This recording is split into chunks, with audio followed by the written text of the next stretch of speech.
Hello, everyone. This is Chrism, and I'd like to welcome you to this conversation about your Kundalini awakening experiences. One of the experiences uh, that is similar, actually, to what we experience in our normal mental functioning life is the experience of having parasites. Uh, this comes up in a post on the group. And first of all, I'd like to say hello to everybody who's watching. Cindy and Andrea, Julia. Hello. Nice to see you. Thank you for watching. Uh, in our normal life, we have parasites all over the place. We have parasites in our gut, in the intestinal tract. We have parasites in our scalp. We have parasites on our skin. We have parasites commonly. We commonly have parasites, and we don't. Even after you take a shower and you clean yourself, sure you've cleaned a lot of parasites off, but you still have them. Okay, they are part of life. Life feeds on life, and parasites are part of that which feeds on life. So it shouldn't be too surprising to understand that within a Kundalini context, you will have spiritual parasites as well, energetic parasites. And these come in all forms, all shapes, all sizes, all genders. And they're there. And sometimes you'll see them. And, if you were able to see a biological parasite close up, you'd be frightened to death. They look like something out of a horror picture. Uh, you know, a scary movie. Typically, what you see within an energetic, you'll see a shape. You'll see, maybe a dark colored shape or an actual figure like a person. You may start seeing things on your partner. Sexual contact is an area where a lot of parasitism occurs, and so the question is obviously asked is, well, oh my gosh, how can I get rid of these parasites? What do I need to do to get rid of these parasites? And really, there's not too much you're going to be able to do because you're basically an infant in your understanding of energetic dynamics. Now, one thing you can do is you can adopt noble behaviors, kindness, love, forgiveness, tolerance, the noble qualities of life, generosity, compassion, self-discipline, self-correction. These noble qualities, if the parasite is of a malignant nature or of a nature that is harmful to you, then these good actions, these positive vibrations, will serve to help it want to look somewhere else for its food, and it will leave. If you have a partner that you've been married to, and all of a sudden, you see all of this stuff, and perhaps the relationship has not been going well, for years now, and you're looking at that, and all of a sudden, your Kundalini comes to you, and you can start seeing some of these things. Well, then it may be time for you to break away from that relationship. So.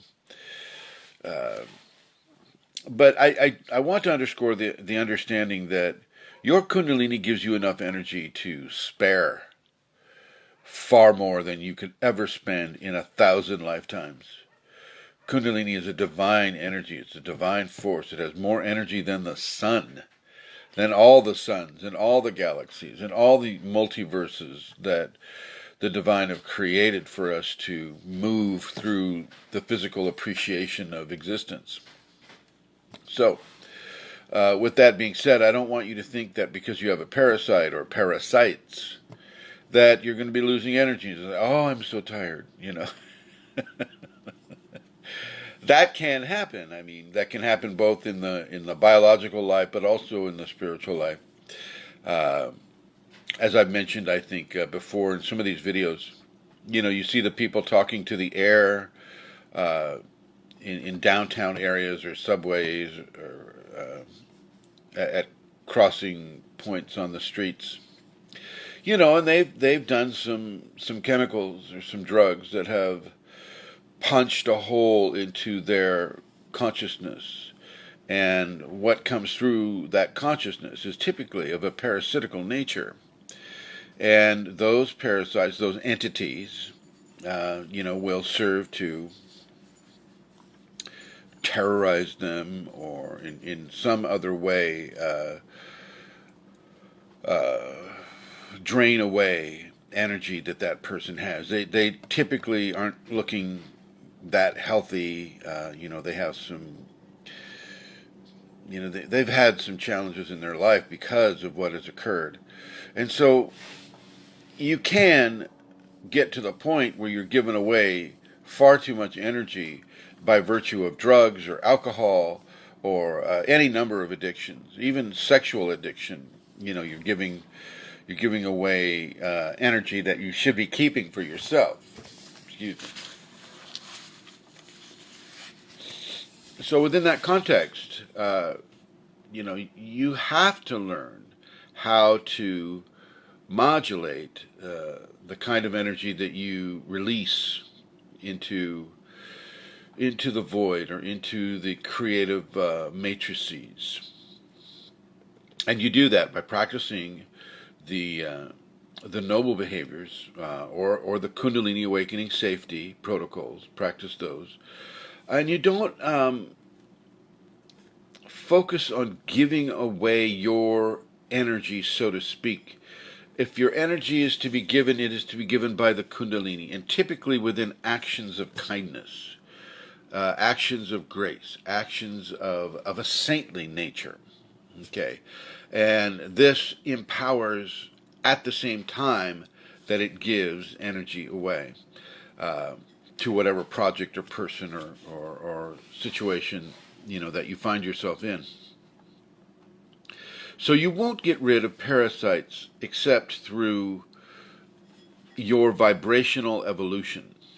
And these noble behaviors aid you in vibrating a rhythm and a vibration that is higher than what the entities can really take nourishment from within the low vibration that they occupy. So it takes work, so it takes effort. So you practice these noble behaviors, you practice spontaneous actions of kindness, of beauty, of joy, of happiness, of compassion, of service for other people, but not just for other people, but for other creatures too. This will sound crazy, but I used to pull the car over on a hot day when I would see a serpent wanting to cross the road, knowing that if he tried to cross the road, he was going to get run over by cars. So I didn't know what kind of serpent it was, and this has happened more than once. But I would go out there and I would kind of identify whether they have that triangular head or not. I didn't want to get bitten by a venomous serpent. But I would kind of shoo them off the road and into the brush where they were safe. This is giving service to the environment. Okay. There are many ways to give service to the environment, just picking up trash or not driving your car so much so that you're hitting all the insects, with the grill of the car. There are different ways to do it, and planting more trees, planting flowers so that the bees and the other pollinating insects have food. And there are many, many, many pollinating insects besides honeybees.